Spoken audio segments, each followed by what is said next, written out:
What's up, guys? It's the Game Bro coming back to you with another F1 review. Talking about the Mexico City Grand Prix that happened earlier today or yesterday, depending if I can get this out or not. We had a week off between COTA and coming to Mexico. The Chinese Grand Prix re-signed through 2025, if it actually happens. We're going to a high-altitude track. That's typically been a Red Bull stronghold, you know, with the way their turbo setup is and how Honda has it set up. Adrian Newey designed cars, the aero. You know, with the lighter air up there, the Red Bulls have always been really good at getting the downforce down. You run Monaco levels of downforce here. They're running their Monaco Hungary wing, and they're still getting Monza straight line speed. The Mercedes suspension and straight line edge that everyone was saying, oh, there's some trick system, was definitely gone through, explained, and said, hey, they're not doing anything that no one hasn't always been doing. So, going into turn one, the long run into turn one after the start. The second row favors, you know, with the toe, even though they say it's not worth as much there, but it's something. If you can get a good run, you know, if you get a good start from the second row and you can get behind the lead car, you're going to get a massive edge going into turn one. Just don't lock up because that happens a lot there. Sergio Perez, it's his home race and the potential team orders. That was talked about a lot during the week leading up to it. You know, if Sergio's ahead and Max is behind, they're probably going to swap them, you know, unless it depends what Lewis is doing, but whatever, you know.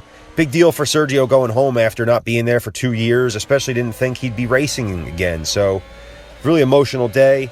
The battle for third, Ferrari and McLaren. The new upgrades on the Ferrari, especially in the ERS system, really, really improving the car, and now just all around seem to be the better car, better package, and only has potential to get better, whereas McLaren seemed to maybe have petered out, and I think they have what they have, and Ferrari is just kind of upgrading in the building to next year's cars, so it's not like it's just for this year. We had a lot of grid penalties too after, I think, was it FP1? Russell's gearbox had a box full of neutrals. Ocon, Norris, Tsunoda, Stroll all have engine-related issues to start in the back or take penalties. So, you know, with all that, let's get into FP1. As FP1 got underway on a dusty Mexico City circuit, hometown hero Sergio Perez had a tank slapper at 16 and backed the RB16 into the barriers, needing a new rear wing, as well as Leclerc with a lesser hit. There were a lot of lockups going into one with a cone after the runoff grass to keep advantages from happening at the start, or like Verstappen and Vettel years ago. The session ends and Bottas is ahead of Hamilton and the two Red Bulls of Verstappen and Perez. As the track rubbered in, time started to drop, but again, lockups going into one from the Mercedes duo on the hard tires. McLaren really struggled for pace, not even in the top 10, while the Ferraris were really looking good. Russell would lose a gearbox with penalties to follow. Brundle's box full of neutrals, I'm sure, was in there. When the flags came out, Verstappen was P1 ahead of Bottas, Hamilton, and Perez by nearly half a second going into Saturday's FP3 and qualifying session. It's Saturday now, and the circuit is filthy after a vintage race and oil down from one of the older cars, so it was a bit before any one of the top runners really came out. Only a couple guys like Stroll came out to kind of dust off the track for everyone. Lockups again by Hamilton, not really setting a representative lap as well as Bottas.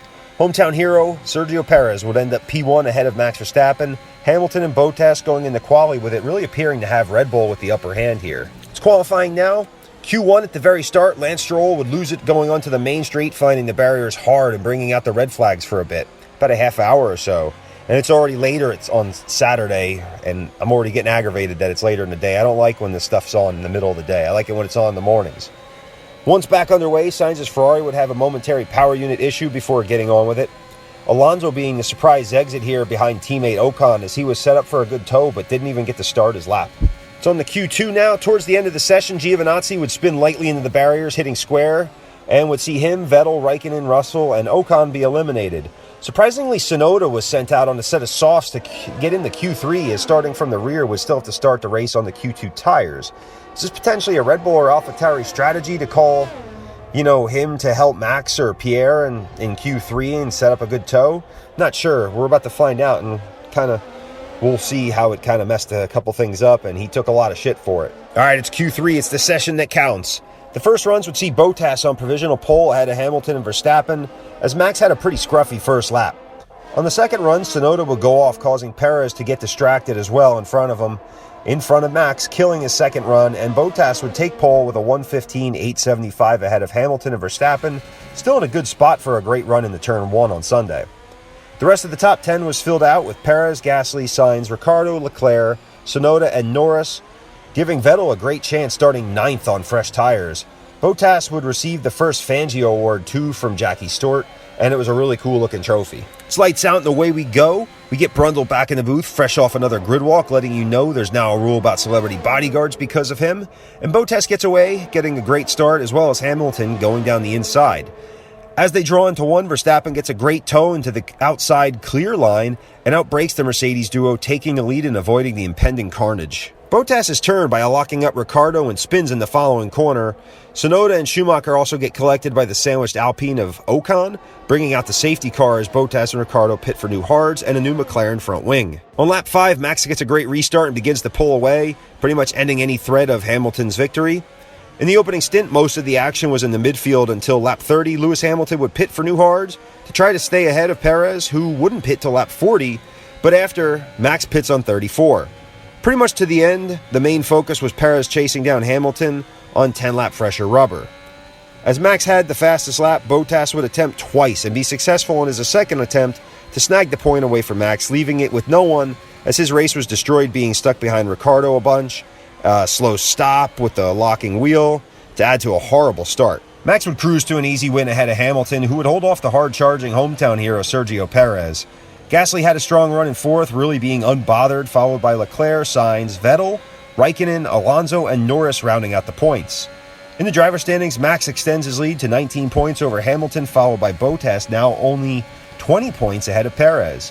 In the constructors, Mercedes now has only a 1-point advantage over the Charging Bulls. Ferrari takes over third, really outpacing McLaren all around, and now ahead by 13.5 points, as Alpine and AlphaTauri are also now tied at 106 points for fifth. So what do I think of it all? I mean, it was a great race. Also, by the way, I'm taking this in a different way, so if you don't like the audio, sorry. Hopefully next time it'll be better. I'm just trying to get this content out as quick as I can in the quiet spaces that I do have. I thought it was a great race. You know, maybe it wasn't the crazy COTA race. It wasn't your typical two-stopper that always adds the flair that we get.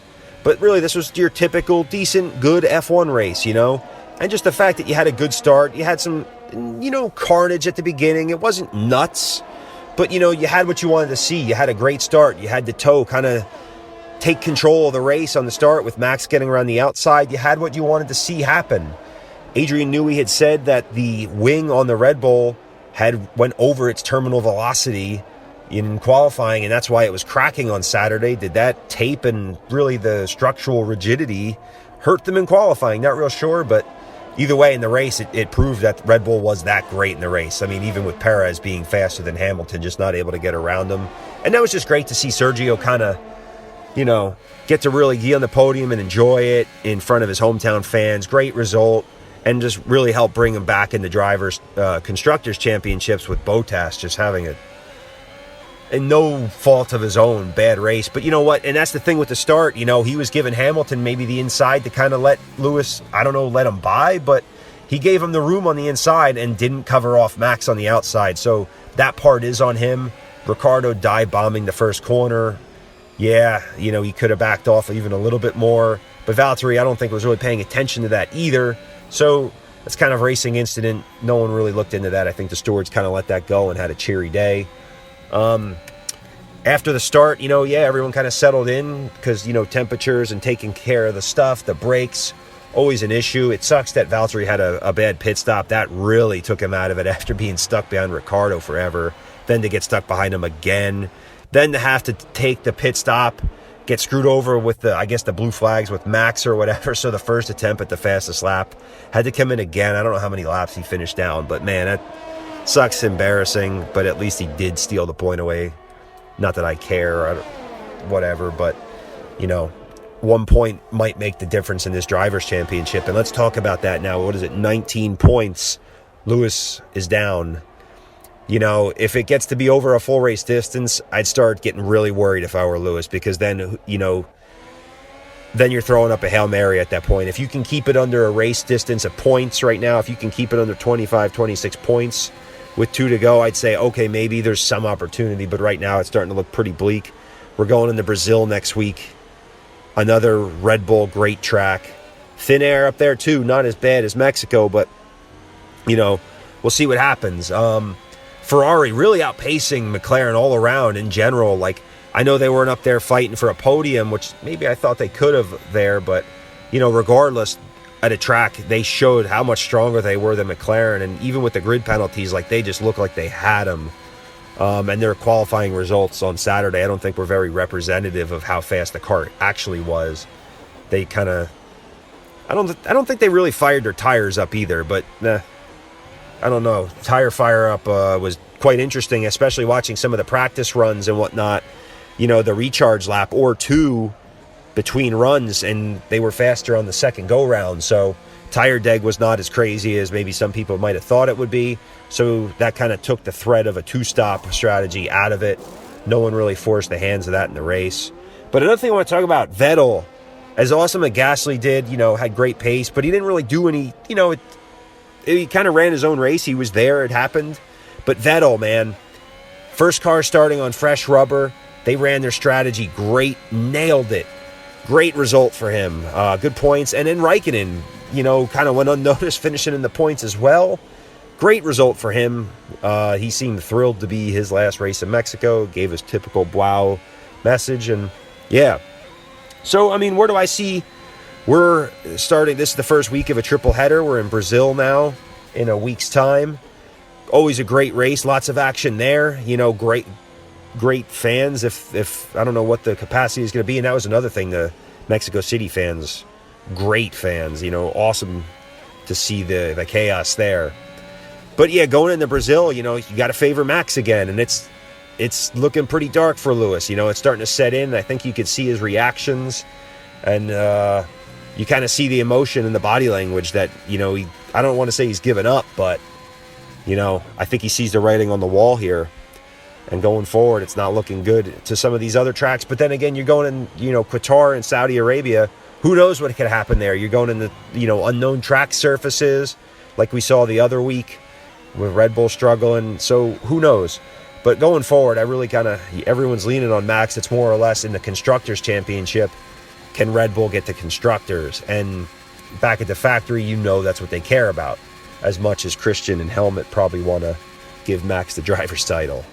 So, anyway, guys, if you like the vid, be sure to like, comment, share, subscribe. I wonder how this will sound, but, hope you guys like it anyway. And check out my game reviews. And we'll see you next week for Brazil. Also see you Tuesday for my game review. We got some good stuff coming out. So, have a good night, everybody. I'll see you later.